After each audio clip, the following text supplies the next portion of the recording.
Hi there, pirates. Good evening. Welcome to TFC Live. It's season 2, episode 38, and it's the September post-raid roundup and FM updates.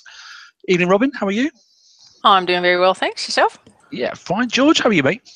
Pretty well. Pretty well. How was your recovery rate after the raid? Or have you even recovered yet after the raid finished? I have not recovered yet. No, me either. And welcome everybody on the chats. So look down through some names. See, we got Nick's in, Nasty Nick's there, Cut's in there. How you doing, guys? Venom's in as well. Richard's in. Hulsh is in. Hello, buddy. How you doing? Captain Lockheed's in as well. I'm just flicking back up through. Dave Wolfie's in as well. Damnation. Hello, bud. I'm going to say the same thing twice probably, but there we go. What else have we got? I'll have to flash right back up to see some of the early ones. Wayne Lesage, that's a good name. Wow, check that one. Anyway, Paul White's up there as well. So quite a few, and many more, I'm sure. But otherwise, we're not going to do the whole hour of talking about who's in the chat. But welcome those that I've mentioned already and everybody else. Right, I think we should get straight into the slides because there's a plethora tonight. Obviously, big update, as I said, was probably going to happen, which is the EP10. Woo, huge, isn't it? So let's see what we can bring up, and we'll make a start. Hopefully everybody can see that. If I lock on me, you should be able to see you two guys at the bottom as well. Right, so there we go. TFC, as it says, there's the title screen, post-raid roundup, and a weekly update. So what is this involving? Let's have a quick look, shall we? So, did say it was big, but you know me, we'll get it in the hour-ish. Okay. So, first off, it's over to Roo. Hey, okay. Our Steel Curtain raid review, funnily enough, and well, good actually, I should say. Yeah, a lot of positives. There were some negatives, but there were a lot of good things with this raid. First off, the non-elite targets. There were a lot of options for different paths and fleets. You could use Apollos in the lower targets. There were a lot of people that took advantage of the, I think it was $4.99 Apollo offer that Kix put out there, and there were some incredibly talented people out there that were using those to the full advantage, farming 81s, hitting 69s, dropping a ship, and then going out and doing other things. So that was really good. The Phoenix fleets and the Sky fleets could both complete the Tier 6, the old A sets, with minimal damage and good driving. And Kix did, towards the end of the raid, lower the damage on the 89. So that also helped the folks that were using the Apollo fleets. And yes, Nick, it's a very specky badge. Okay, moving on to the next one. One thing that I did want to point out, and this was something that we talked about before, was the points to time return. If you remember, in July, it was 5 million points for about 7 minutes worth of work. And then in August, it was only 7.5 million for about 14 minutes worth. If we look at the S set for September, they bumped the price up to 9 million for about 12 minutes if you were using the Sky, and then about 16 minutes if you were using the Phoenix and having to trap the drone. So yes, it was a long time. It was a horrible grind because of the amount of points that we got, but they did actually increase the points payout for that S set. So I was happy with that. Okay. Actually, I'd like to actually make a point back there for a second.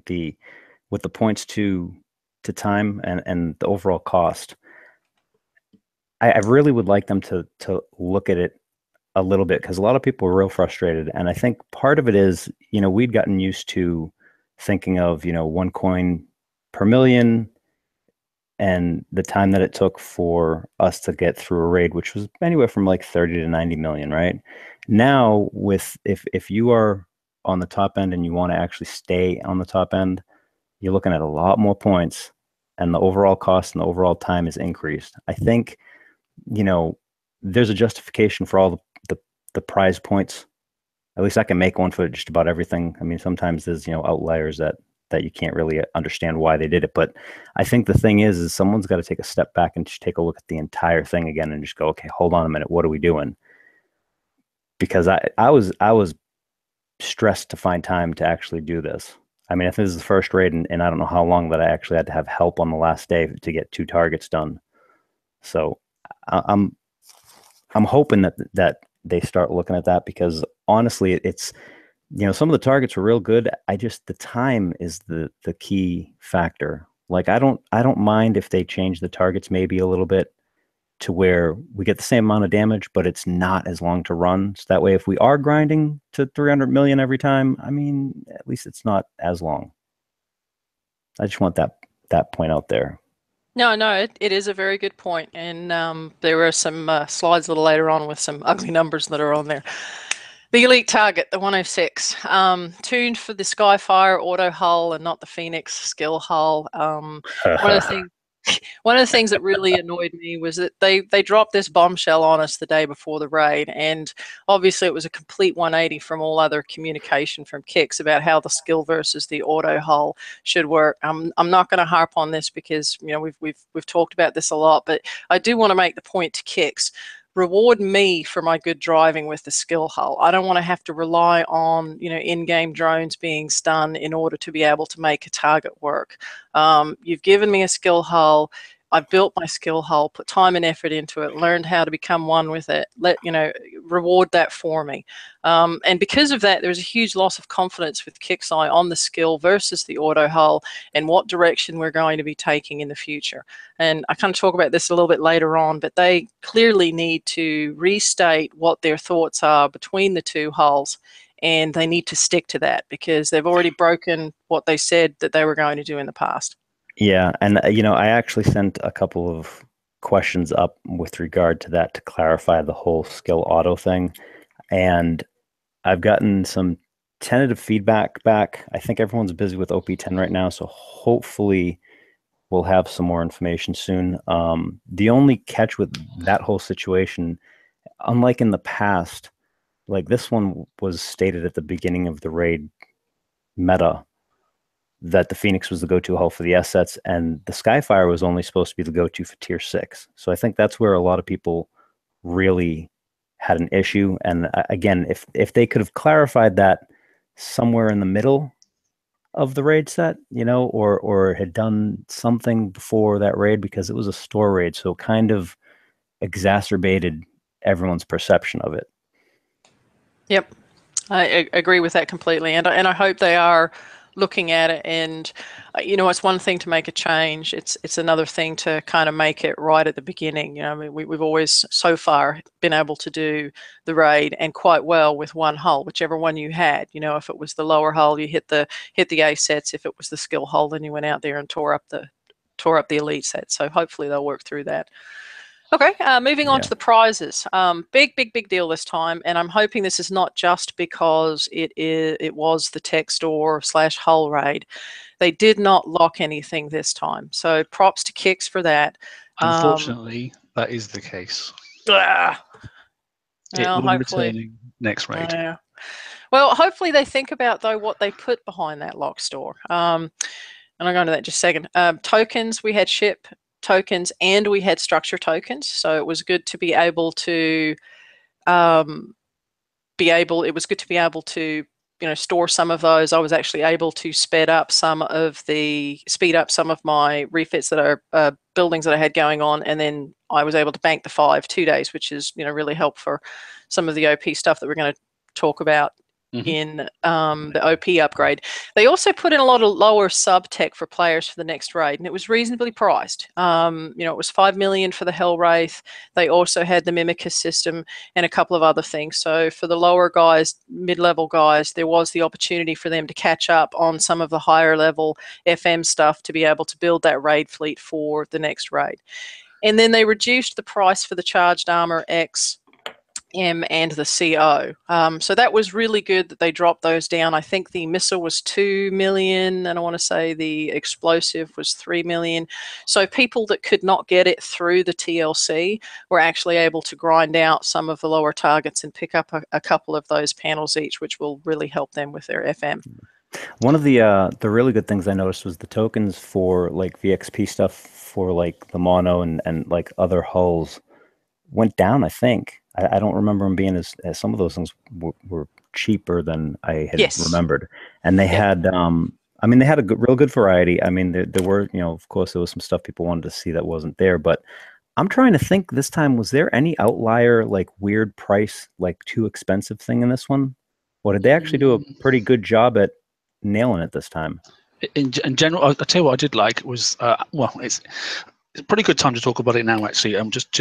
So yeah, nice that the lower sub tech for players was obviously in the raid, and it's good for the next raid. But with a set of caution there, just think about the extended range of this new Fangtooth. That hints to you what's coming in the targets. Now, clearly, there's going to be, there was a question on our page today. I've done 2 Hellrays so far. Should I continue and finish the full set, or should I stop? And should I continue with a Fangtooth, but with a lesser torpedo, because you didn't get a torpedo? The answer is quite straightforward. You'll still get 100 range. You'll get 100 range, even if you use a Charon torp. Whereas if you are, going down through the Hellwraith, A, the Hellwraith rises, and B, you will not be able to you won't have obviously the dread effect, but you won't be able to get close enough with your Hellwraiths without getting spotted. And there's a couple of, looking at the preview stuff, and I was in the preview, and I think a couple of people were as well. You will not get close enough. Okay, so you're going to spend an awful lot of time on a slow build, and you will probably be pretty pissed. And you're building the sub from last year, not the sub from this year. So when a year goes around again, you'll have a 2-year-old sub, not a 1-year-old sub. So that's my thoughts. Now George has done a really good blog. I've seen it, I've read it, and that sort of stuff. I like it, and he comes up with some different concepts and that sort of stuff. The other thing we will definitely want to talk about, and that's the difference between the torpedo types. Not worried about specials, to be honest, but torpedo type specifically. And it's in a nutshell. If it's got splash, it doesn't track. Correct. It's dumbfire. In other words, and doesn't matter the percentage of accuracy, that's irrelevant. That's not the point. That just means it gets onto the target. So when they evade, it sort of overcomes some of that. But basically, if it's got a percentage of splash built into the torpedo, it's going to go direct to wherever the target was the second the torp left the ship. As soon as it moves, it's likely to miss. And these things move quick. So just bear that in mind. So look at all your torpedoes that you've got and make sure. I mean, at the moment, there's only the Mayhem and it's only the Fire Twister. Those are the only 2 at the moment. But they may bring other ones out, and I don't know. Right. So, well, the other thing too is we don't know what the target that was used for us to test the sub was likely one of the higher end targets because it's the higher end sub. So we don't know what the lower tiers are going to be, and because people are going to be using Tide Seekers and Hellwraiths and stuff, I'm hoping that they take that into consideration when they design the targets, so that you can still use Fire Twisters in those. Because if you have the new Fangtooth and you put some of the lower torps in, I mean, it's going to cost you time, and you're going to have to probably drive a little bit better, but you'll still be able to have that range. It's real important. Yep. Okay, we'll move on. Okay, for the next slide. Yep.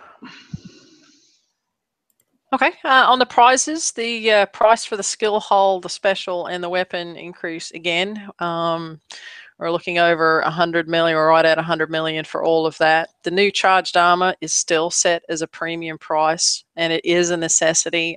We are well beyond the luxury right now. Absolutely. All charged armors are a necessity item, and Kix really needs to take a look at that. If you look at the cost, and you touched on this before, George, with the time and the amount of points. So for the top 3 in the charged armor was 200 million. The turrets, if you got all of those, it was 75 million. Build tokens was another 20 million. So you were looking at like 295 million just for the good stuff. And then if you wanted the bust, then there was another 60 million on top of that. And so it was a huge grind for a lot of people. There were a lot of people that were unable to get to the point where they could get the sub plus the special and the torp. And so there was a lot of discussion, do I take the sub and skip the special and the torp, and how do I, build around that, or vice versa? If I get the special and the torp, will that work on my Hellwraith? And so, the prizes were good. They were nice. There was a lot of good stuff that was in there. But again, you committed yourself to a lot of time for the raid. And that's one of the things that we've asked in the questionnaire is, just how much time are you putting into this? Because, it's supposed to be fun. I realize that it's a monthly event, but I don't want to have to give up a whole weekend for that event. Okay, and then my last little piece here, Kix, you've put a premium price on the Fangtooth. It had better perform as the premium hull in the elite targets for all raids in this cycle. very expensive sub, long builds for all of them. It's going to take a while to build them and put it in there. And so from all intents purposes, this is supposed to be the skill hull. So, let us use it as the skill hull and don't hobble us later on by, changing the way that the mechanic works. Yeah. I have a couple of points I want to actually try and touch on real quick. The charged armor thing, without having seen the actual targets or testing yet, I'm still going to be on the fence about that one, because the garrison cycle, you could get away with not having it. It was more in line with the luxury item there. It helped you out. It saved you some time, but it wasn't necessary. This raid set, if you did not have charged armor, you were boned. It was a necessity. So, we're going to see still. I don't know. I have a feeling it's going to end up being a necessity again. I think that's the path that they're going down, and that's not really a nice one that I like. Well, actually, this one's one I want to actually talk to you guys and see what y'all think for discussion. But the price for the, actually, let me go the other way first. Sorry, Mark's going to kill me here. One question I do have for kicks, and maybe people might want to chime in. Why is there a continued escalation in costs in the game in terms of everything from the raid prizes to, building times for the buildings, for OP10, all that other stuff? Why don't they, I was under the impression at some point that they were supposed to be trying to keep things more static and reducing the costs of older tech. Let's not mention build times. Yeah, I mean, I don't know where that went. I would like someone to address that and, hell, address the community about it, because this constant escalation thing is, I mean, hell, why don't you just knock a 0 off of everything in the raid? Because that's just getting ridiculous. I mean, it's, I mean, seriously. My pet hate, by the way, that is. Yeah. I mean, the thing is like, okay, we get OP10. Why is OP10 more in terms of time? Because I mean, yeah, it's a premium because it's the new stuff. That's great. Keep it static, and then OP9 gets cut in half in build time. That way you can let the lower players and the mid-level players, be catching up on stuff. And I understand OP9's been out forever, but you know what I mean. You know the point. And the other one that I wanted to actually what was it? The price for the skill hull. Oh, that's what it was. So, in the past, they've had that locked behind something, right? And we'd always look at the overall cost instead of the actual cost of the hull itself. Which one do you guys prefer now that we've had both of these options? Well, it's difficult. No, I mean, that has to be put in context with what's going to happen. I've already said that basically it will go back to locked again. My concern is even worse than that. Somebody, and I don't know which way it's going to be, and I can't remember, to be honest. So if somebody doesn't have enough money to go and get that particular hull, then they might have got the special, they might have got the torpedo and went, oh, don't worry, I'll get the rest of it. But you can guarantee when the lock comes in, one will be locked behind the other. Yep. I don't know which one it will be, but imagine if you've got the torpedo and the special and you want the hull, and then it's locked behind next month's torpedo and special to get the hull. Oh, man. Or the other way around. You've got the hull. You couldn't quite get enough points for a whole week to get the torp and special, but you got the hull. And then you're going to go into the weekend with put a crappy torp on it and get them ranked and go, fantastic, right, I'm ready to rock and roll. Here comes the next raid. And it's locked behind the hull, and you've only got 3 days, and you can't get enough points to get the torpedo and the special.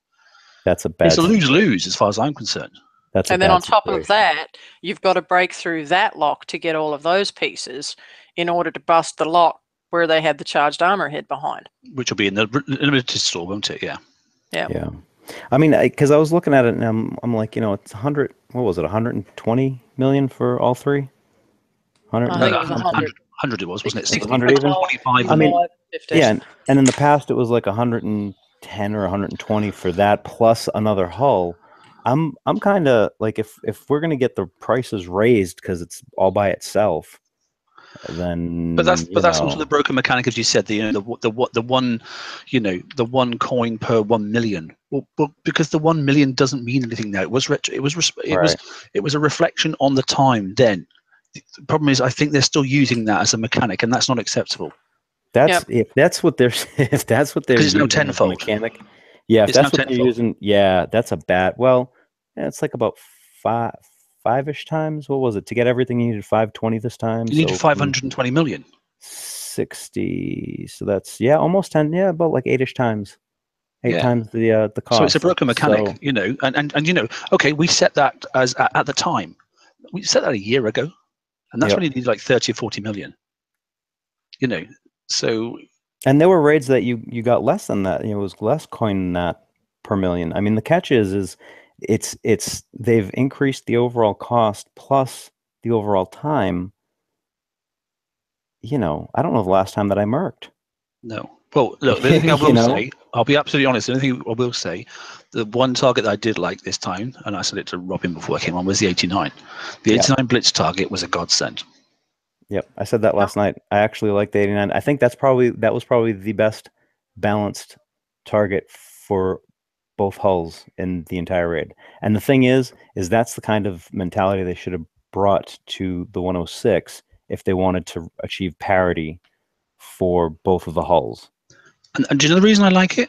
And I explained this yesterday, right? So Kicksai's idea, okay, which is fine if you wish to do it, okay, is to give you the option to go and purchase 5 Phoenixes for approximately 200 English pounds. You could go and hit 189 and then blitz to 100 million for a quarter of the price. Yeah, and the Phoenixes would be no good for anything else because the Apollos would do most of the stuff. The Phoenixes didn't have the flagship, so you would have been able to go and do the S targets anyway. So you may as well not bother and just stick with whatever you had. Go and do an 89 and then just blitz through and then just go, right, now I've got the new hull, I've also got the new torpedo, and I've also got the new special. Thank you very much. It took me 6 minutes to do that. Because that's what I did. Yeah. But look at the deals that were on there. I mean, it was more expensive to get 2 Skyfires than it was to blitz to 100 million. I have a problem with the whole blitz, the way that it's ended up rolling out, because initially, you know, it was kind of leaning towards the, hey, you know what, if you do really good in a target, you'll be able to replicate it for coin and da da da, and that would have been great. And instead, what is it, 5 coins per million is the cost running on a blitz target, and it's like it is for the top one. It was 5 coins, yeah. No, it was 1 coin for the lower one, but no one would ever do that. And it was 5 for the other one. Yeah, 5 coins for a million, right? So it's 5 times what we had that discussion with them about, right? And on top of that, you have another 8 times for cost increase. I think it's getting to the point where it's a little bit out of hand. Just saying. Someone has to look at it. It needs. I think the points have creeped up, and you know, so they put in the blitz per million. So they're still using our mechanic, aren't they? Yep. But that's 5 points per million, 5 coin per million. It should be 2 at most. You know, so it should be 1 coin for 500,000 or 2 coins for the 1 million or something like that. You know. Yeah, I mean, I could people see are going to use those targets then. I could see them doubling it. I mean, that's fine because, you know, but I mean, come on, I don't know. It's okay. gotten interesting. Right. Okay. We'll carry on. Yep. No problem. Let's have a look for the next slide, shall we? And we've done that one, so we'll go on to that one, shall we? Right. Yep. There we go.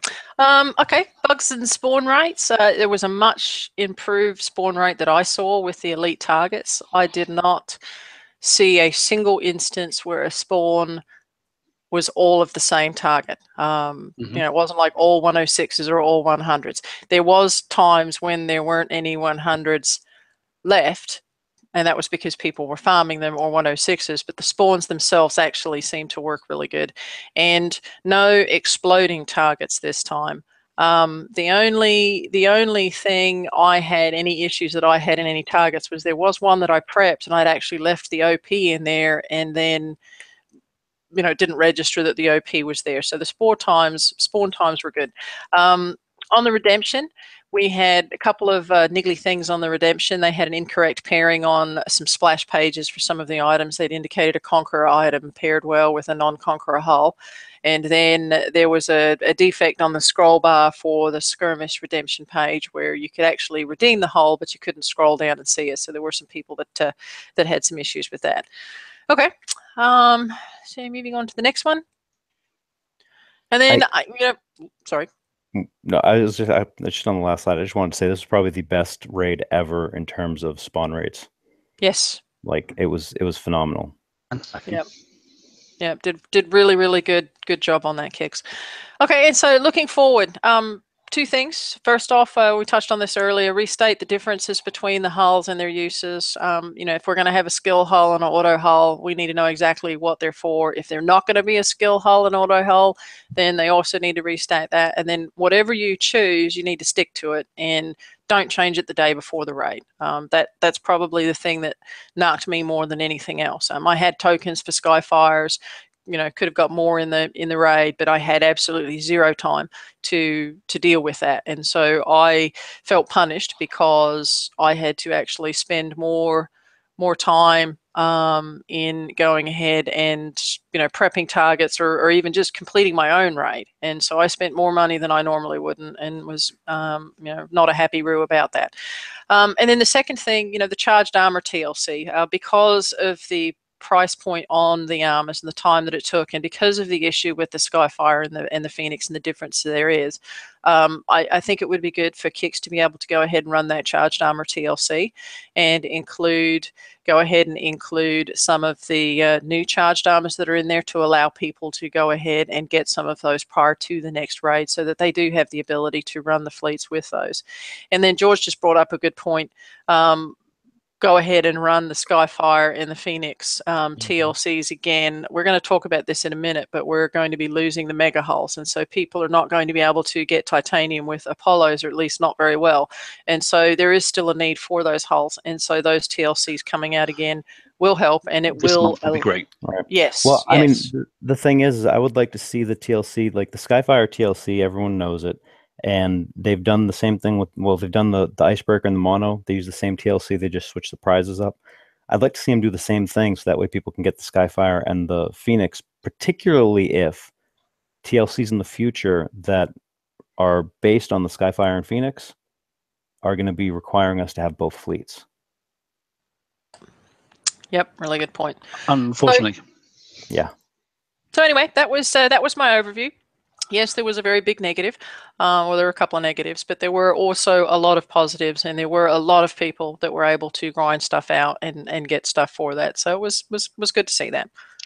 So the only thing I just want to say quickly, okay, welcome Nines in chat. Okay, and up to the point that welcome classically, back. I just said welcome back, and then Georgie just went and timed out.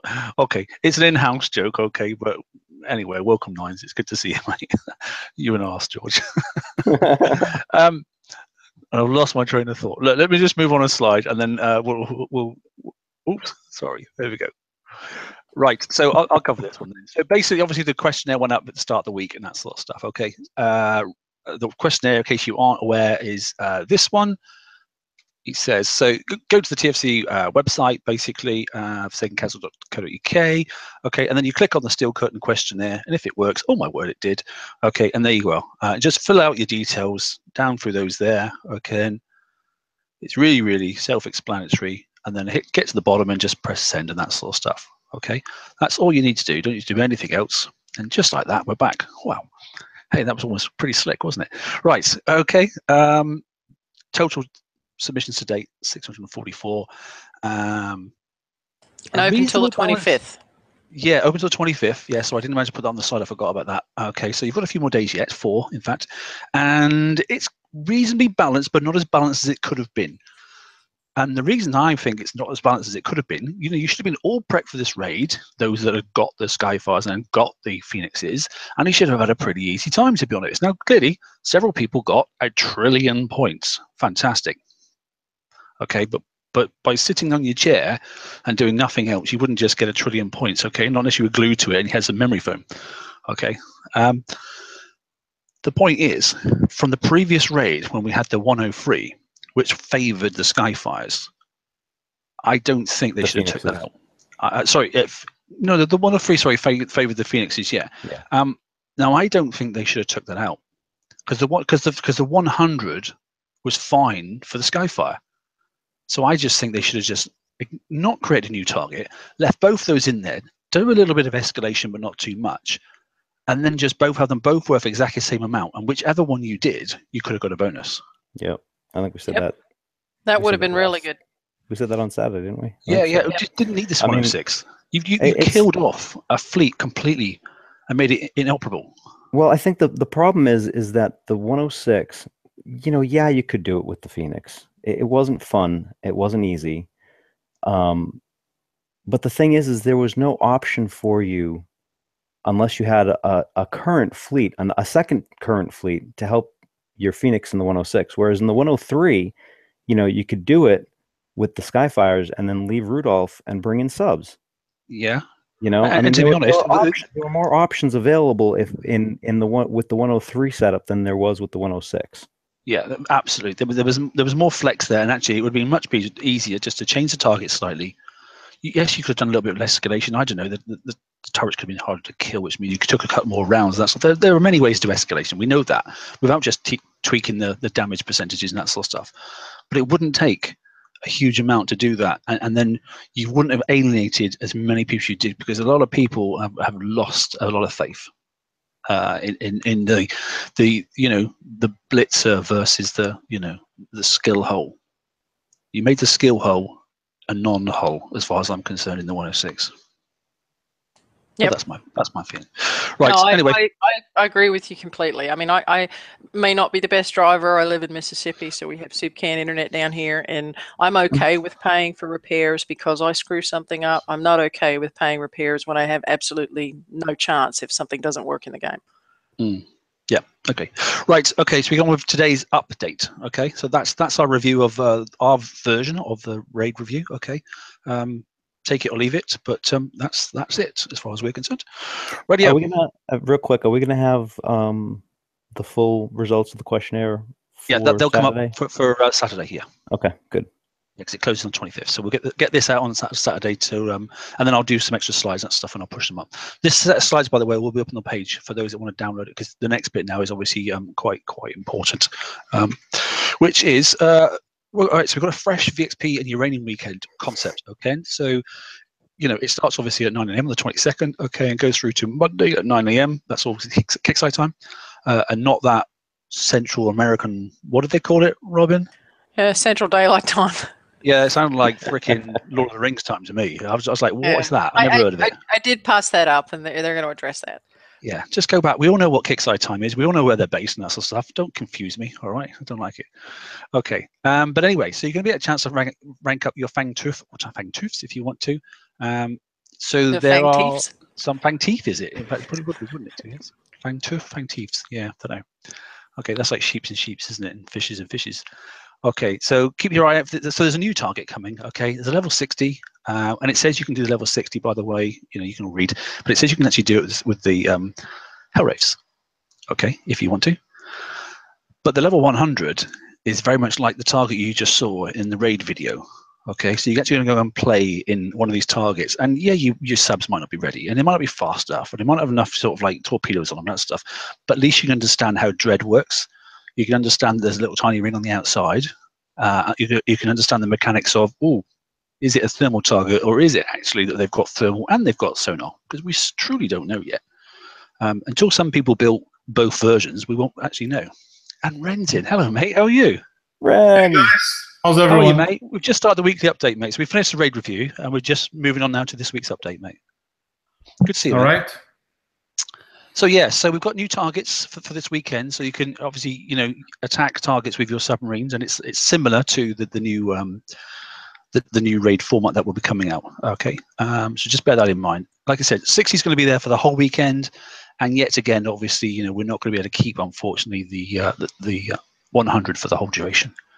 As it says there, then you get the first 36 hours, and that's pretty standard now for the big target, isn't it? It sort of goes after 36 hours. So the remainder stays unidentified raiding fleets, blah, blah, blah, blah, and VXP ×2, obviously, on things like, the res out on the sea and those sort of stuff. Notes then, Scourge technology slows ships in the vicinity. Bear that in mind, okay? So Scourge does that, okay? It's more powerful in the higher targets, so bear that in mind as well. The Fangtooth has the ability to resist, okay, that slow effect. And as I said there, the 60s doesn't have it at all. So if you want to rank up other things, if you're a lower level, then clearly that's the one to go for. Content? I do want to actually kind of note that that little line, Squidge technology slows ships in their vicinity. You know, people were hollering and screaming about that test server. That wasn't seen in the test server, so that might tweak a little bit of our expectations too. So everyone should pay attention to these targets. Yeah, definitely agree with you there. Okay, let's move on, because that's 2 or 3, and 3 or 3. Then he says, where is 3 or 3? There we go. Take this or leave it. Okay. But these are available for the XP bulk buys. Okay. In other words, if you want to go and coin your rank, okay, apparently there's a reduction. I still think the reduction should be more like 99.3% and then 99.5% because it's the most ridiculous metric I've ever known. But it's there. No. There's one worse one. Walls. Oh, don't. Actually, there's another one. Did you actually look at your cannon? Oh, well, we won't go on. We'll talk about cannoneers and ironclads in a minute, because I just looked at that one. I thought something really good was going to happen, and then they just stiffed us. But not to worry. Yeah. So bear that in mind. So as it says there, repair specialists have been reduced to help reduce the repair times on particular ships. Yes. So we all know we want base parts. So they've helped us out. Have they? I don't know. They found another way to make some money, so they've done a repair specialist on the cannoneer, the ironclad, and the Centurion. Okay, because then you can go and get your base parts. The problem is, wait till you see the cost. It's like 800 something coin if you're going to coin it straight away just to do the ironclads. I take it's probably the same for all of them. So probably. Or 20 days. 20 days, and you can't speed it up. What I'd like to know is how come the Tideseeker or the Hellwraith aren't in there. I'm just saying. Yeah, so that basically is repair specialist. It just it basically makes it easier, I suppose, to you know, as in when you go and hit a dub and that sort of stuff, you know. But we all know we can go in there with one. With uranium base, not a dub, but and then you can actually go one ironclad in each one, and you take like 20 minutes damage, and you put them all back together again and fix them overnight. So you can top all the way to the top virtually. So yeah. Anyway, it's there. So if you want to go and coin your Hellwraith, feel free. It'll still cost you an arm and a leg. Yep. Right. Okie dokie. Right, let's move on, shall we? Oops. Jump past it. Andrew's made a very posh slide. Look at that. Don't we like it? Look at that. I'm kind of amused at the color of the background. It's like Psychedelic City. You made it specially said for the guys over, obviously, in San Francisco and that sort of stuff. So it's gold layered. Anyway, sorry. It is. Right. Okay. So let's look at OP10. Okay. Yeah. Here we go. So Outpost 10 benefits. Look, we just summarized it here. Okay. You get a tax slot. You get an armor slot. Okay. You get the turret slot on the OP. You get 30 land tiles, and then the base footprint that you can build actually grows north to south by 6 tiles and east to west by 6 tiles in total, i.e. 3 each way. Is anyone else amused by the fact that the new turret slot on the Outpost has a little Omega sign? I love that, like it's the Omega weapon. Yeah, it's good, isn't it? It's an Omega weapon for the next month and a half or something. But I just noticed something in the chat. Holsh said, I think he did the math for all the Zinthinium that we needed for the walls. Zintium, I'm sorry. I think it's 6 fills total. It's 11 fills of full warehouses just to upgrade the 500 that you have. And it's 10. Look, it's 10 billion. So that again, 10 billion. It's 273 million. Make That's a Dr. Review thing. I'm gonna ask for 10 billion. No kidding. Yeah, I worked it out. It's like 11. It's actually the same amount of refill, very close to the same amount of refills for 9, because they upped the storage amount of the warehouses. But what doesn't key into that 11 fill-ups is the extra 100 walls that you have to start from 0. Oh, don't. It's just, it's painful. Anyway, okay, so look, it says that OP weapons. Okay, then, so Outpost weapons, blueprints can be researched in the weapons lab after you've reached level 12, which also costs you a number of days to do. So just think about it, okay? Actually, I started I have started researching my Omega weapon without the weapons lab, I'm pretty sure. I only upgraded my weapons lab's OP. got to be level 12. Yeah. Okay. Oh, that's right. The new one's 13. You might just coined it or something. I don't know. So. Yeah. Did we actually? I'm kind of curious. Did we have in the past? Did we have to have the weapons lab upgraded to do the shipyard? I don't know. I don't remember that because I was kind of shocked at that. Can I do the textbook answer? And I'll take the note and I'll get back to you. I don't know, mate. To be honest, I can't remember. I'm not sure. No, anyway, just in terms of artwork, I just wanted to say I really love the River and the Scourge artwork for Outpost 10. They are amazing. I really liked it. And they had a bit of adjustment because we've had a look before. So they've actually put a little slot now where it looks like you can actually put a turret on the top of these things. So they've knocked them flat, and there's a little divot sort of thing. So I quite like it. It looks quite good. Yeah, I'm kind of digging all of them actually. I always like the Scourge one, although everyone's going to get Draconian at the moment. Yeah, Scourge one's awesome, but yeah, it's good. Right. Okay. And look, the health points go up because and that sort of stuff. What I like about the OP, you've got to make a decision. You can't put on the turret, and you can't put on tons of armor, and you can't put lots of this on. You've got to pick what you want. You either go guns, okay, or you've got to go defense. You can't go all guns and all defense. It's not possible because your OP loses, it goes over its power. Okay, so whilst it gains power, yes, you do have gained some of that stuff. You're not going to lose that base power. I'm not talking about that, but actually the OP can't have everything. Okay, so you've got to pick what you want. Just by that. But I'm going guns because I like guns. So here we go. But Daddy, I want everything. Right, okay. Moving on then. So additional building upgrades, and we'll just zip through this one because it's not exactly that exciting. So weapons lab upgrade to 12. Okay, then warehouse upgrade to level 16. Defense platform upgrade to level 9. Blah, blah, blah, blah. I.e., the turrets, the bit the turrets sit on, you get 2 more of those. So just bear that in mind. So, weapons lab is great. You get attack slot installation, armor slot, and that sort of stuff. Yeah, it's okay. And that's obviously where you get the Omega Gatling gun. And there'll be more weapons coming later on. So, clearly, obviously, by upgrading your warehouses, you get more base parts available to store, titanium to store, and that sort of stuff. So there is a benefit of doing it. And don't forget your bubble pad. Really, really think about it. Don't just do the OP and forget about it because you might suffer. Anything else to say about that, guys? Content? I don't know, but I hope BP Professor updates his base calculator soon. Somebody needs to. I was thinking that today. Somebody do a base calculator, please, very quickly.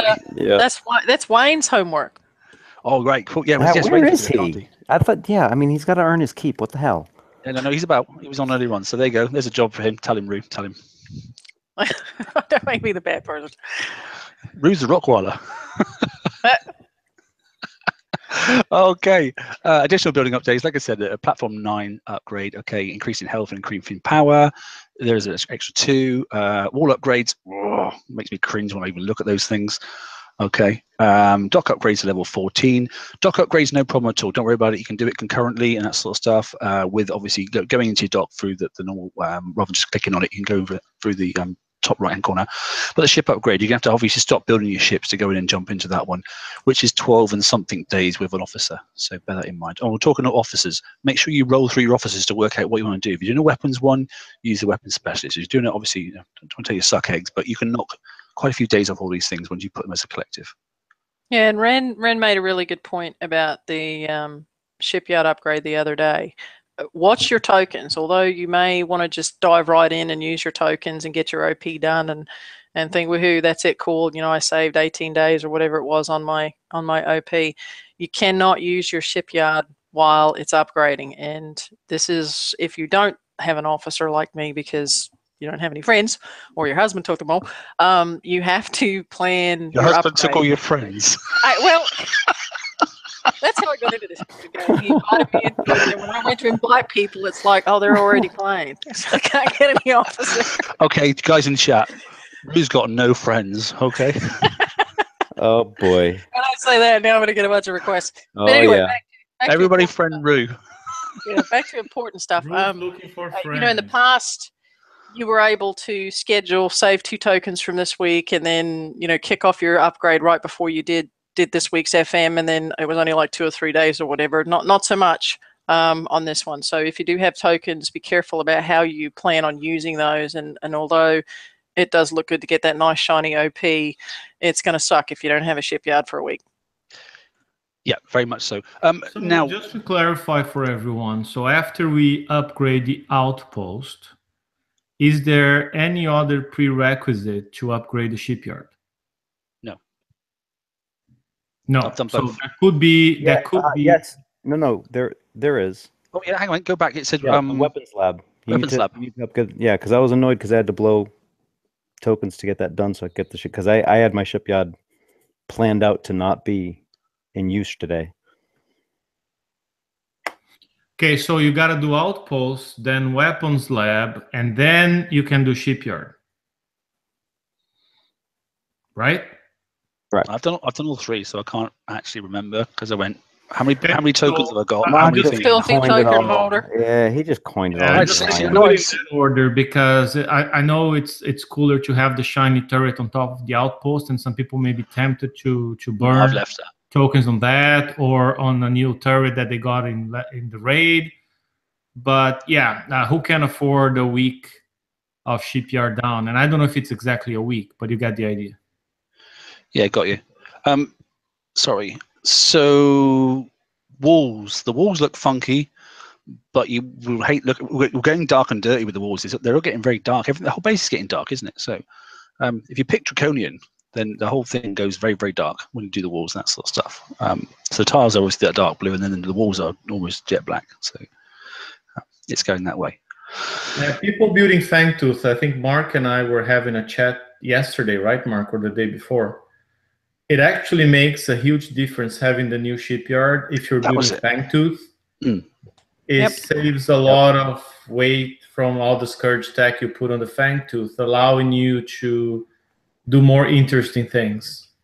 Yeah, sorry. Thanks for that, mate. I think I worked it out. I did some math, didn't I? I'm not the best at it, but I think it takes off about for the average build of what most people have. If you've got all the new specials have, it takes about 900 and a little bit off the weight, which means then.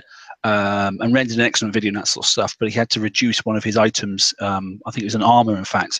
And actually now, because obviously this is now come in with Shipyard 5, you can go full power on all your armor and still be underweight. And it gives you other options as well. So it's a good one to do. But clearly, you've either got to have saved up one of those big, 12 days and that sort of stuff, or you're gonna have to suffer the pain. And it's I would go and get your ships, get them ranked, and then while you're building, maybe in slow time is I don't know, maybe do it during the raid. It can be time to do it, sort of stuff, and see what comes. Unless another token TFC comes out and then grasp it, But I don't know. Kind of be cake and eat it sometimes. It's just got to be what it is. Right. So upgrade discounts. You'll notice then that they're running basically at update discounts because they always love the coiners, don't they? They absolutely love them. So there you go. That's the costs. So they're saying that it's basically the half price in a nutshell. Take it or leave it. It's just $50 to coin the Outpost. Wow, that's really cheap. I love that. Ha ha ha. It's a steal. It's a deal. It's a set of the century. You can get a PlayStation game. Yeah, it is what it is. And look, there were people that will do it. I bet Liam already coined all three of them. Yeah, no kidding. There are times I wonder if it's because they're out in California and the cost of living is so high out there that it's just skewed their perception for the rest of the world. Well, for a global game, most definitely. I just, wow. I mean, I can understand it if you're looking at it. If you live in California, you know what the cost of living is out there. I have no idea how much they make, but I remember many years ago, I met a young lady in a corporate event, and she was an intern at a large IT company in San Jose, just out of college or in last year of university, something like that. But she was an intern, okay? As an intern, she was making $95,000. Yeah. Okay, that was 9 years ago or something like that. Yeah. Maybe you're right. Maybe, in the land where interns make almost $100,000, that's a reasonable price. I think that might be part of the issue because, like, I was thinking about it. I have a bunch of friends out in California, and one of them lives in one of the posher, famous places, and his house is just a little bit bigger than my neighbor's house up here, right? And my neighbor's sitting on acre and a half of land. I think. I really thought you were gonna say his is just a little bigger than mine. No. Let me So down. his place is, I think, selling for $210,000. That my friend in California has about the same thing, about the same land, and his house is assessed at 2.9 million. Yeah. It's like the cost of living out there is absolutely outrageous. So I don't know if maybe that's part of the thing, but they've got to take a look at some of this stuff and just rethink it. Yeah, I mean, I'll close on this one by saying that that's half the income, weekly income for someone over here is on retirement on state pension. Really? Damn. Yeah, that's half the income for a week. Damn. Okay. And look at the age ratio. I mean, there's a lot of retired people play this game because it's a long game and it gets you in there. It's got a community base and that sort of stuff. That's half their income for the week. Yeah. So there we go. Right. Okay. Let's move on, guys. So there we go. There's the weapon fitted. Okay. I'm not sure where Andrew got the picture from. But it looks funky, doesn't it? I like the look of it. It's great. Yeah. So it clearly, obviously, it sort of makes sense at the moment that it's a Gatling gun, and it's concussive and that sort of stuff. And I'm not really worried about the stats; they're irrelevant, to be honest. I mean, there's an enticement there because obviously, we all know how Gatling guns rev up and then do bits and bobs. Okay, does submerged damage and that sort of stuff, and it does damage the same. So have fun blatting people with that. The range is decent. Yeah. Anyway. Yeah, but let's just face it, right? I mean, the range is great, the damage is absurd, but divided by 15, then there's deflection and everything. And you got to remember the reload time is 45 seconds. Mm-hmm. And most base hits nowadays, they barely go to 4 minutes. So it's going to fire maybe 3 times in a battle, which might be enough to wipe off most fleets. Well, we don't know how long OP10 actually lasts on Defia now either. Yeah, well, they also said they're going to look at. Well, don't forget, it's got in a range as well. I'm sure it has. There's no minimum range, right? No minimum range. No minimum. Have a minimum range, and it doesn't. Oh, I like that. Now that's good. Okay, that is good. I like that. But clearly, they were looking at the timers, obviously, for base hits, weren't they? And they're going to maybe look at it and up it by a minute or something like that. So we'll see how it goes. But you just run the longest channel in the world, and then you can get at least one more volley off. So just go around your base about 6 times with all your stuff, and then you'll be fine. Then, anyway, there we go. Let's go on to the Forsaken mission. There is quite a lot, okay. And I've got a funny feeling we're not going to be as long. Well, we definitely aren't going to be as many weeks to the next raid as we have been as the jump was to the previous one. So you may not get as many tokens as you want to for the next raid, okay, because it's not going to be the double hit of double price pack 5 stuff. All right, so that's depressing given the build time. And also there's a price pack 3. Can I say something? And I wrote that on a pro tip in our page, and I'm going to say that here again. I mean, people love focusing on the financial aspect of this game, which is totally out of whack for most people you ask. But this is still a game where strategy plays a very important role, right? So I've been exclusively with tokens offered in the past 3-4 months in raids. I've been building and ranking Zaluses, and I have them sitting there, right? So now, with a whole month before next raid, they release those specials and weapons for the generalist, which means I might actually have a whole fleet of Zaluses minus a flagship if they release a flagship, which I think they will, but I might have just 4 Zaluses fully equipped with those 2 pieces of technology by raid and decently ranked. It's a fair point. Right, and I've been developing that slowly at 0 cost for me, just the cost of scoring some extra raid points.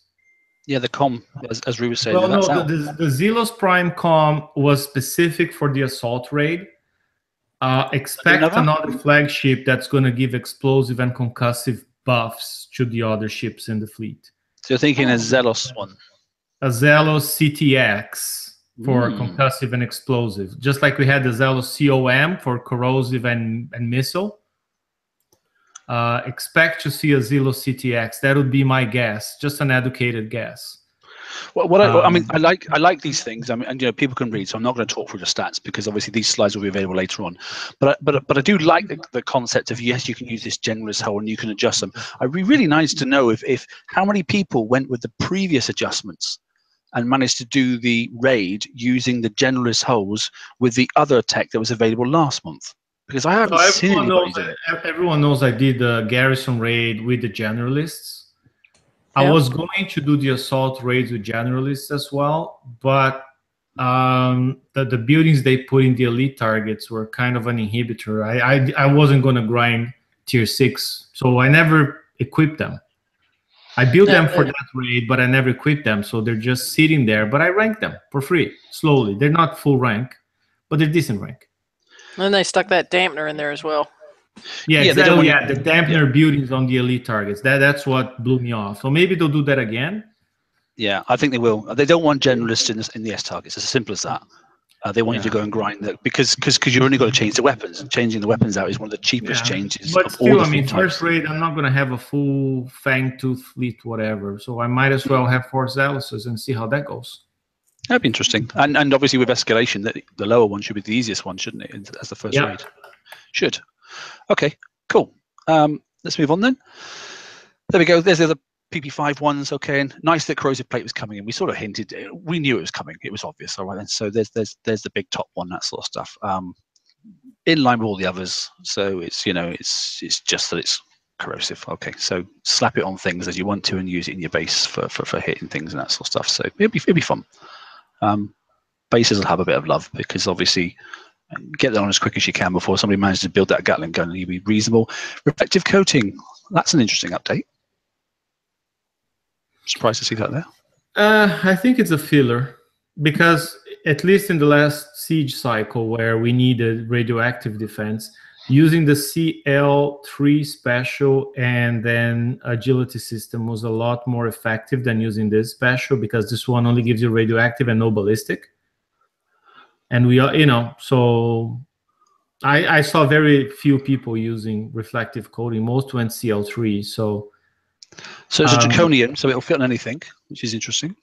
Yeah, how useful is that? I don't know. Now, that's not retrofitted, and at least reflective coating 1, 2, 3 are in the retro lab, and mine are R15. So I suppose if this one is in there, that evade bonus should go up to 49%. And be in line with Agility System 4 and GS3. Yeah, it's okay. Like you say, I think it's a bit of a filler, and they're probably wondering what to do to stop us getting as many shipbuild tokens because it already hinted to us that we would via one of the shows. I can't remember which one it was, but your token numbers would go down as soon as obviously. Well, they're giving us a second shipyard. Yeah, the tokens will go down. It's a price to pay. I'm not sure I'm happy with that price, but the majority of the community wanted the second shipyard.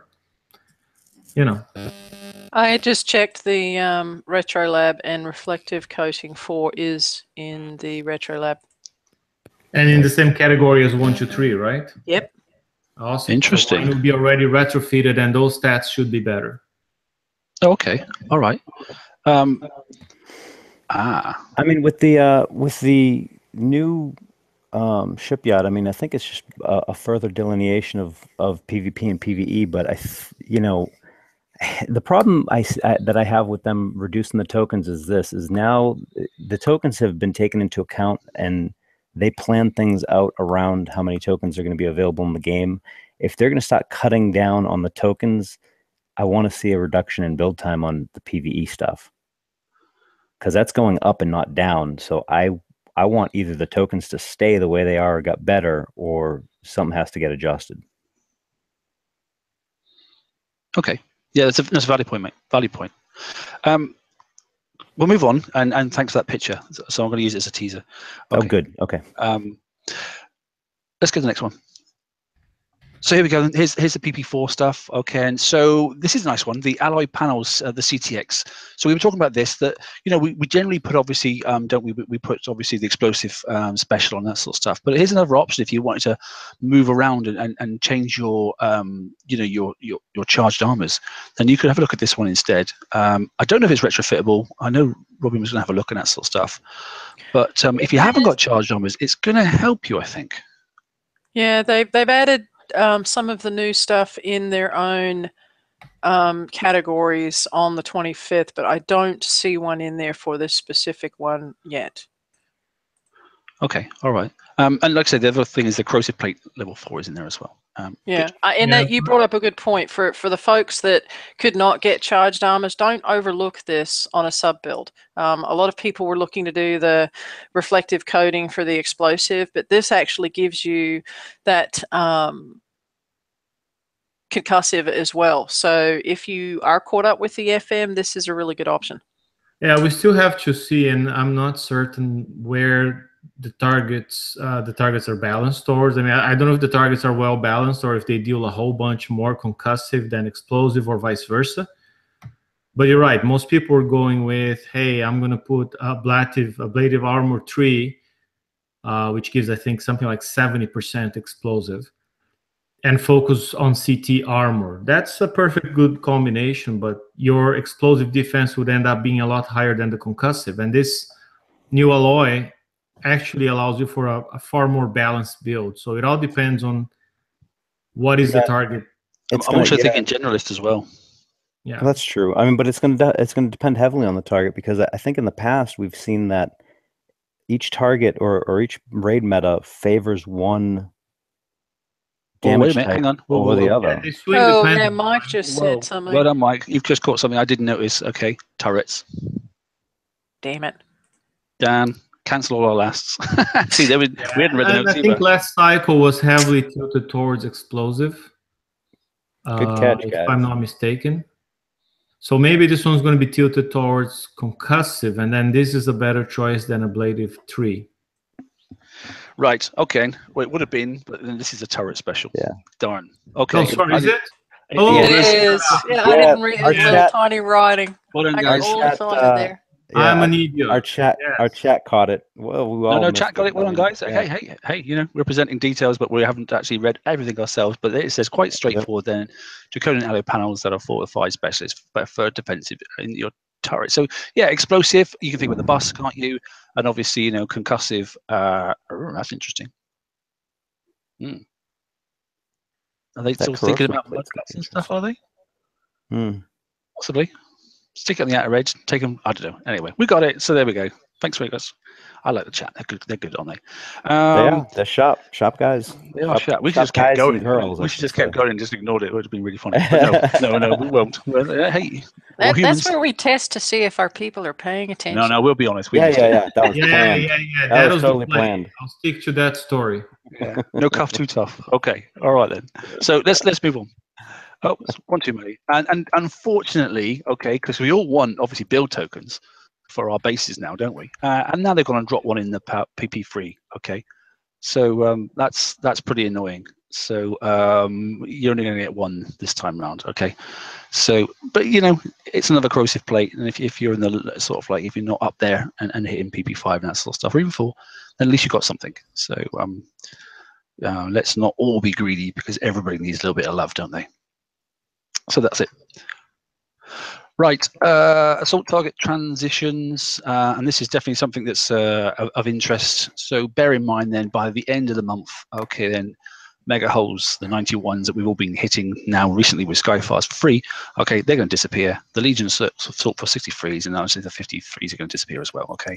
So it's nav relays, they're in, okay, so just bear that in mind. The one thing that I actually do have a problem with this is that from day one we were autoing the mega hulls if we wanted to. I mean, we got a lot more damage. Well, we got some damage at least, but I mean, we could auto it.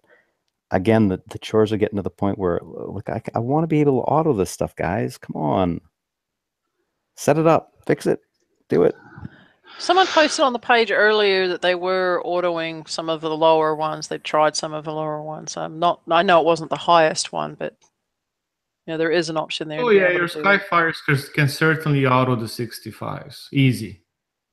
Yeah, but that's going from top mega hull 91 to 65 mid. I know, and it's part of my right now my mounting frustration with the game is that everybody keeps saying, hey, we want less chores, we want more time to play, free play, like just as we used to, and Now we have the titanium chore being very important for the game. And now we have base parts, which was totally optional, being paramount with those crazy ass build times.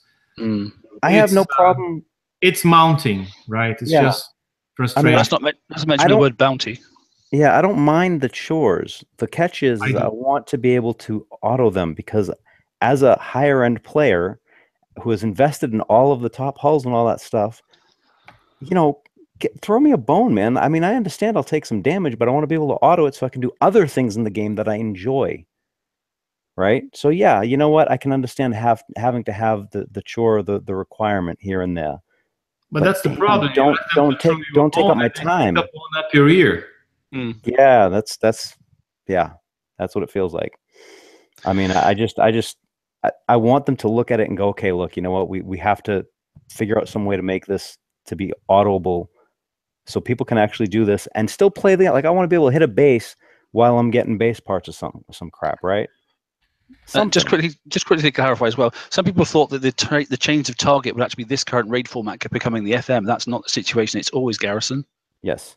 We've got ages yet. July next year, I worked it out to be. Is it July next year? Well, I mean, if they start it, because this time they started it before the raid set was done, right? So that's a possibility again. And the other thing I wonder is, like, why don't they put the 106 in there, paying a stupid amount? Because one alternative to what George said is like, okay, one option is, oh, let me auto some targets and get uranium. The other option is, give me a target that's going to damage my fleet, but top me up completely. But it's going to give me a great payout, so I can go smash my fleet, get 100,000 titanium, and repair overnight or coin repair. Yes, I like that. The last thing you do at night, so you're full. You know, give us the 106, give us the 103. I don't care. Give us a hard target that pays 100,000, 75,000. I don't care. A lot.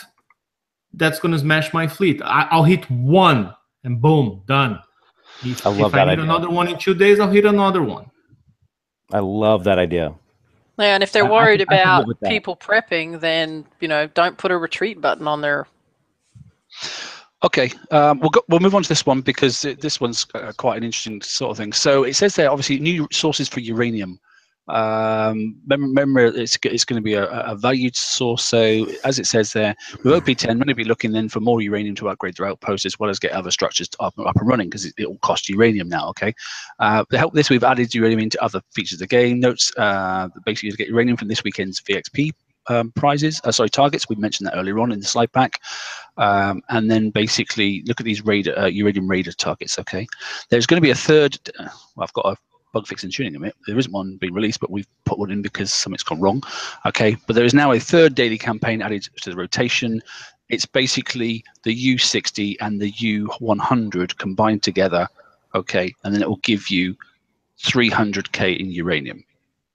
So that's reasonable. Okay. The interesting thing is the bit there that says you can hit the 100 with the Fangtooth or the Hunter. What's the Hunter? We all know what's the Hunter. Well, the Hunter doesn't exist so far in the game, does it? So the Hunter must be coming. Of course it does. We had the prototype Hunter about 2 years ago. Remember the prototype Hunter? And there was the Visago's prototype Hunter flagship that had a cavitation field. That was the prototype. Now we're getting the real deal. Seems like it, doesn't it? Ren's ruining the segue. Am I? Okay. No, not at all. Oh, shut up. Not at all. Okay, so go back to my corner. No, it's good. Okay. Look, so I'm guessing then the Hunter is the name for the, you know, it's the blitzing hole. Does that make sense? Yes. Okay, and those that actually have logged in the game today, there's a splash screen that pops up, and if you were quick enough to see it, you'll see a little picture of the new hull. It's on there. I'm not sure if you have seen it or whether you haven't seen it, that sort of stuff, but we might show it at the end of the show before we go off. Okay, but there is a little picture, if you manage to catch it, of we believe it's the Hunter, that sort of stuff, and it was actually captured, fortunate enough, by George's technical assistant, i.e. his son, who is the vengeful one from STS7. Okay, so well done there. If it's not that, then there ought to be something to do it. So we'll pop it up, okay, and we'll have a little look. But first, before we do that, let's just go on a little bit more. Okay, so there wasn't a bug fix in tuning, but we put one out there. But simply, and there was a late release, and it said that basically, due to the fact that OP10's out, and due to all the can't have an OP10 update and it just go completely smooth. Okay, so they've had to basically stop the daily campaigns. Okay, and then there's be it'll reset tomorrow. So if anybody already started it, unfortunately, yours has been struck. So mine has been struck off. I don't have any daily campaigns today, whereas other people have got theirs. So just bear that in mind. Okay, so I just want to make a quick mention of all the big releases that they've done. I gotta say this one's kind of gone pretty damn smoothly. I mean, you gotta give them hats off. I mean, you don't have to agree with the cost or any of that other crap, but I mean, that's impressive. Thus far, it's been okay, hasn't it? I have to say. I mean, that's pretty damn. That went off pretty damn smooth. Well, it could be a lot worse. Yeah. Oh, yeah. Oh, hell yeah. I mean, but yeah, hats off to you guys to kicks, because I was expecting the worst today. Yeah, it could have definitely gone a lot worse. So I don't know. Some things are good, some things are not so good, and that sort of stuff. And in general, yeah, I don't know. It's a mixed bag. You know, some of the costs I think are quite expensive. You know, I think they've managed to reap as much out of it by making. Let's have a look at the repair reduction for things like Cannoneers. Well, everything else was instant click virtually, and all of a sudden it cost you 20 days. Why?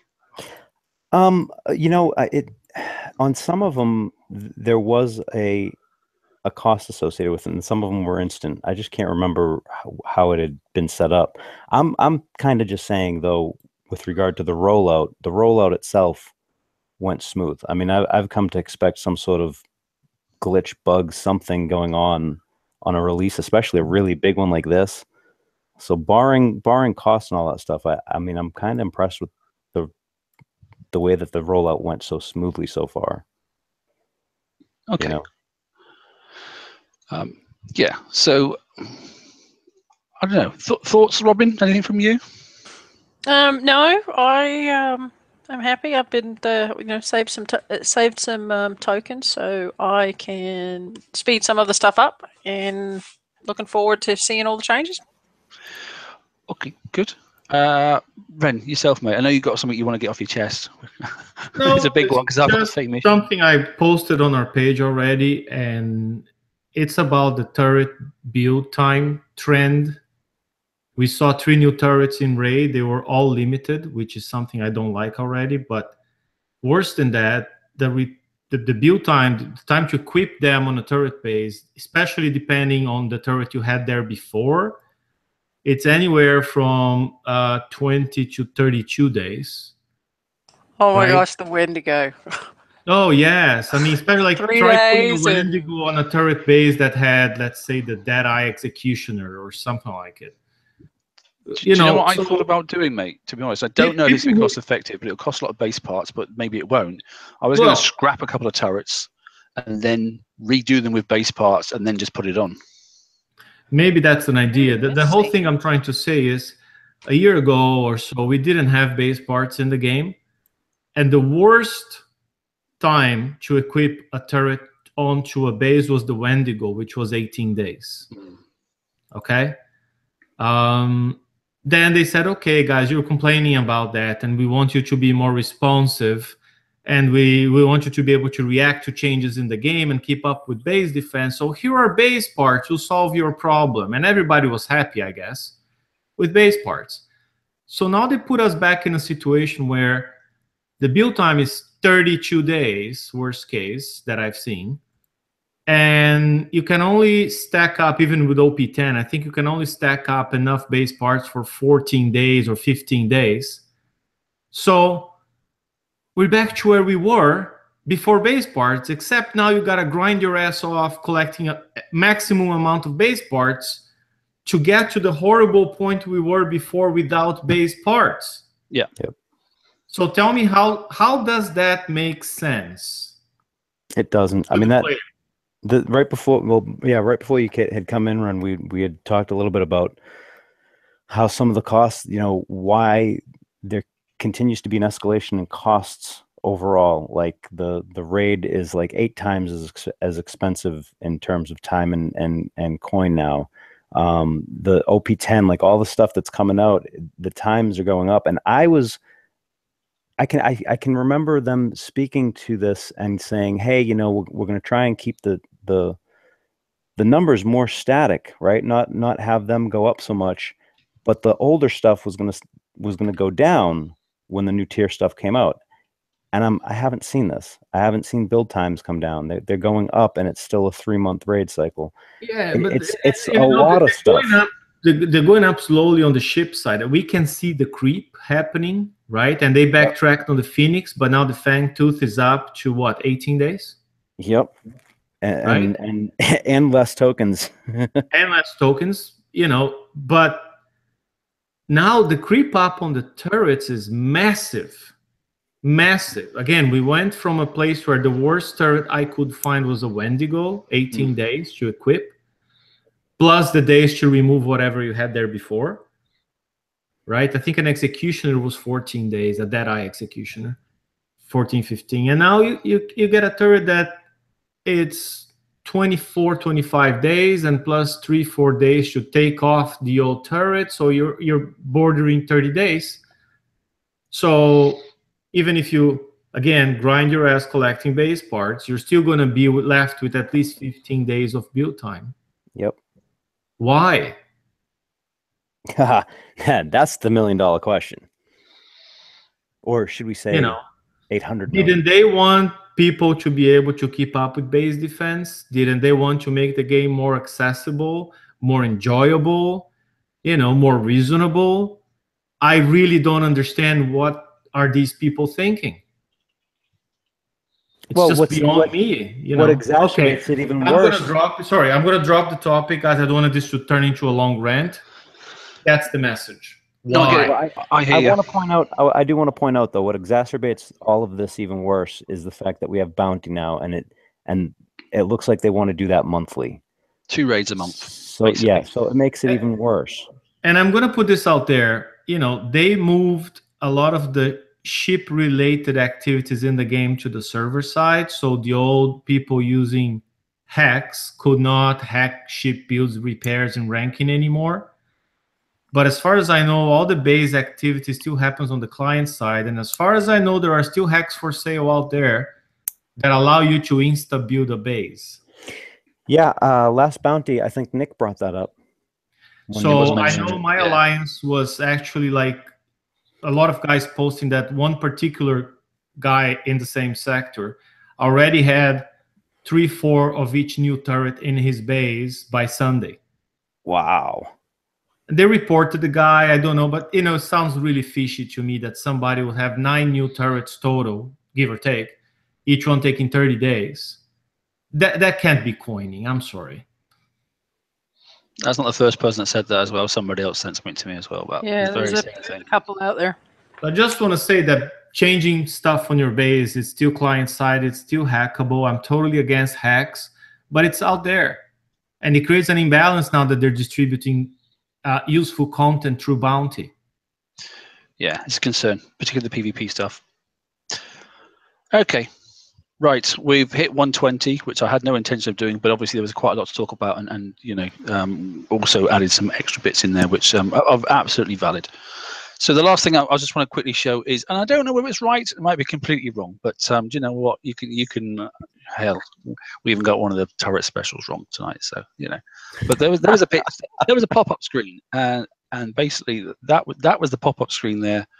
Okay, and I don't know whether that's a new ship or whether that's the old ship and they've just made it look a little bit funkier, but it doesn't quite look like any of the old ships. Isn't that the old Hunter? It could be. I don't know. I thought the other Hunter was more squarish and blockish on the front and the edges. They may just given it some love. I don't know, because it's in the same class group. But if they have, they have. If they haven't, they haven't. You know, and they may just be talking about the Hunter and forgotten that it was, they've forgotten the first name of it, and it's not actually going to be called the Hunter. We may be talking complete rubbish. That could be the Proto, and they just give it a bit of love. So I don't know. But it is a tad different from the blueprint, because I had a look at the blueprint as well. But It may be none of the above. Where's my tin foil hat picture? I should put that on. But yeah, it's there. So if it is there, if that's the one, then like I said, tops to the person that picked it up, which just happens to be Jordan's lad. So that's good news. Yeah, Vasagos has stripes on it. Yeah, it does look different, doesn't it? Yep. Yeah, I'm looking in the shipyard right now, and yeah, that doesn't match anything we got. Huh. Good catch. Vengeful one, SDS7. There you go. Good catch. Yeah, I think it probably. You know what? And well, if he's got it, he gets to do it. So I don't know. It could be. It might not be. And if it is, then I'll just start and say congratulations. So there you go. It's one of those just to finish off with. Nice little Easter egg from Kixeye. I'll give him that. That's neat. It is. Right. So what we'll do is we'll just finish off by saying goodnight, everybody. And I hope you enjoyed this raid review and obviously the OP10 update. I will post the slides on the show, from the show. So the page. Is that a TSM selfie? That is a TSM selfie. Yes, that's okay. That's a meme from Mark. All right. Okie dokie. It could be the Visagas Pro. I don't know what it is anyway. But you know what? It's got you all looking at least, doesn't it? So there we go. Right. Anyway, take care. And for those that want to join us on the open mic on Saturday and that sort of stuff, and we'll have a little look at the results, obviously, of the feedback form, which from Andrew's page, that sort of stuff. Actually, that is delayed till the following Tuesday. The questionnaire goes through until the 25th. All right. Okay. And so we cross over the Saturday show. Okay. So it's going to go. All right. So next Tuesday we'll have it. Good. Yep. Good. Well, we'll do the VXP weekend, and then we'll do that as well, because it'd be a pretty lowish sort of week, I think, for content anyway, as it always is after VXP. So. Good news. Yeah. Okay. Awesome. Apart from the podcast about bounty, but let's not end on a bum note. All right. Yeah. Okay. Good night, all. Good night, everybody. Bye, guys. Good night.